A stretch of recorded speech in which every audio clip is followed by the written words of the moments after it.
How many times it happened that a small information hub کے ناظرین السلام علیکم، نئی ویڈیو میں خوش آمدید۔ ناظرین گرامی، بہت بڑی بریکنگ نیوز سامنے آ رہی ہے کہ یو این میں بک بک کرنے کے بعد بھارت اب پاکستان پر سرجیکل اسٹرائیک کی تیاریاں کر رہا ہے۔ پاک فوج سرحد پر ہائی الرٹ، چین پاکستان کے ساتھ کھڑا ہو گیا۔ ویڈیو کی تفصیلات میں آگے بڑھنے سے پہلے ہماری ویڈیو کو لائک کر دیں، چینل کو سبسکرائب کر کے بیل آئیکن پر ضرور کلک کر دیں۔ ناظرین گرامی، بہت بڑی بریکنگ نیوز سامنے آ رہی ہے کہ یو این میں ایس جے شنکر پتیسے کے منہ والے کا بک بک کرنے کے بعد اب پاکستان پر بھارت سرجیکل اسٹرائیک کرنے والا ہے۔ یہ کہنا ہے بھارتی صحافی کا۔ بھارتی صحافی کا مزید کہنا تھا کہ پاکستان پر بھارت جلد سرجیکل اسٹرائیک کرے گا اور پاکستان کی آزاد کشمیر کو بھارت کا حصہ بنانے کے لیے مودی تیار ہے، مودی کی ٹیم تیار ہے۔ اس نے کہا ہے کہ مودی کی فوج تیار ہے۔ اس کے علاوہ لائن آف کنٹرول اور بھارتی فورسز کی جانب سے بلا اشتعال فائرنگ بھی شروع ہو چکی ہے۔ آئی ایس پی آر کے بیان کے مطابق پاکستانی فورسز نے اس کی جوابی کارروائی کی، جس سے 3 سے زیادہ بھارتی فوجی جہنم واصل ہوئے۔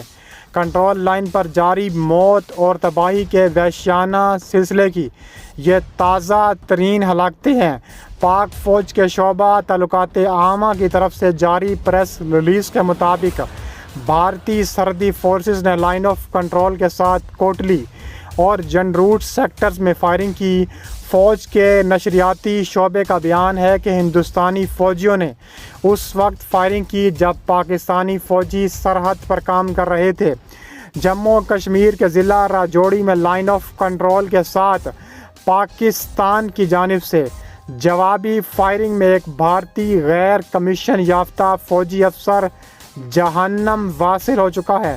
اس سے پہلے کنٹرول لائن پر فوجی جھڑپیں ڈرون بھیجنے کے ذریعے سیز فائر کی خلاف ورزی ایک معمول بن چکا ہے، باوجود اس کے کہ پاکستان رینجرز کی قیادت اور بھارت کی سرحدی سیکیورٹی فورسز نے نومبر 2017 میں معصوم زندگیوں کی حفاظت کے لیے 2003 کے جنگ بندی معاہدے کی اسپرٹ کو بحال کرنے کی ضرورت پر اتفاق کیا تھا۔ لائن آف کنٹرول پر حملوں کے یہ تازہ ترین واقعات ہیں۔ وزارت خارجہ کی شماریات کے مطابق پچھلے سال بھارتی فورسز نے لائن آف کنٹرول اور ورکنگ باؤنڈری کے ساتھ کئی مرتبہ سیز فائر کی خلاف ورزی کی، جس کے نتیجے میں معصوم شہریوں کی ہلاکت ہوئی۔ تازہ ترین اعداد و شمار کے مطابق بھارتی فوج نے لائن آف کنٹرول اور ورکنگ باؤنڈری کے ساتھ 70 سے زائد مرتبہ سیز فائر کی خلاف ورزی کی ہے۔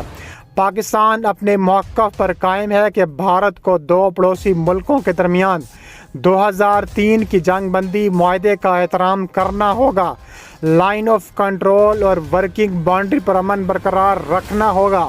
پاکستان نے یہ مطالبہ کیا ہے کہ ہندوستان کی اقوام متحدہ کی سلامتی کونسل کی قراردادوں کے مطابق اقوام متحدہ کو اپنا یو این موجب گروہی مؤثر گروپ برائے بھارت اور پاکستان لازمی کردار ادا کرنے کی اجازت دینی چاہیے۔ لائن آف کنٹرول پر بھارتی جارحیت دونوں ممالک کے درمیان امن کے امکانات کے لیے نقصان دہ ثابت ہوتی ہیں۔ اس کے علاوہ انہوں نے خبردار کیا ہے کہ پاکستان کو اپنی دراندازی کی کوششوں اور جو لوگ مبینہ طور پر بھارتی مقبوضہ کشمیر میں تشدد کو بھڑکا رہے ہیں، ان کو روکنے کی ضرورت ہے۔ ہم جب چاہیں گے ایل او سی کو توڑ سکتے ہیں، اس کے پار جا سکتے ہیں، جب ضروری لگا ہم حملہ بھی کر سکتے ہیں۔ اودھم پور میں ایک 3 اسٹار جنرل نے اپنے اعلیٰ ترین افسر کے اس بیان کے بعد کہا، جس میں کہا گیا تھا کہ فوج کو چین اور پاکستان کے ساتھ 2 طرفہ جنگ کے لیے تیار رہنا چاہیے۔ بھارتی آرمی چیف کے حالیہ بیانات کے بعد سرحد کے ساتھ جاری جھڑپوں میں مزید شدت آئی ہے، جنہوں نے اس ارادے کا اظہار کیا تھا کہ ان کی فورس پاکستان کے ایٹمی پروگرام کو ایٹمی فریب کہہ سکتی ہے۔ اگر بھارت حکومت اجازت دے تو کسی بھی آپریشن کے لیے سرحد پار کر سکتے ہیں۔ یہ بیان کسی حد تک ان جذبات کی باز گشت ہے جن کی وجہ سے کولڈ سٹارٹ نظریے کی تشکیل ہوئی تھی۔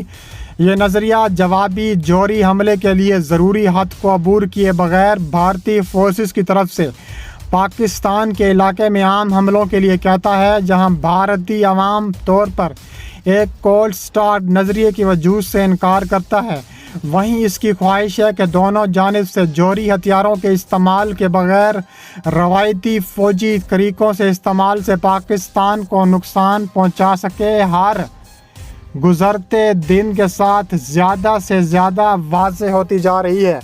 اس بیان بازی نے ہندوتوا بنیاد پرست بی جے پی کے عروج کے بعد تیزی سے شدت اختیار کی ہے، جس نے ملکی جارحیت کو واضح پیغام دیا ہے۔ اس کے علاوہ کہا جا رہا ہے کہ پاکستان کے جوہری ہتھیاروں کے استعمال کے بغیر روایتی فوجی طریقوں کے استعمال سے پاکستان کو نقصان پہنچا سکے۔ ہر گزرتے دن کے ساتھ کہا جا رہا ہے کہ پاکستان کی ملکی وژن کو روکنے کے لیے سرجیکل اسٹرائکس اور پاکستان کو سزا دو کے نعروں کے ساتھ بڑھ رہی ہے۔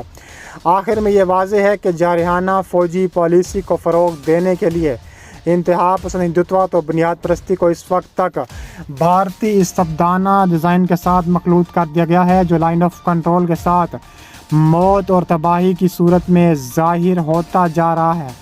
اس کے علاوہ کہا جا رہا ہے کہ وزیر اعظم نے بھارت کو منہ توڑ جواب دیا ہے۔ یہ کہنا ہے پاکستان کے وزیر دفاع خواجہ آصف کی جانب سے۔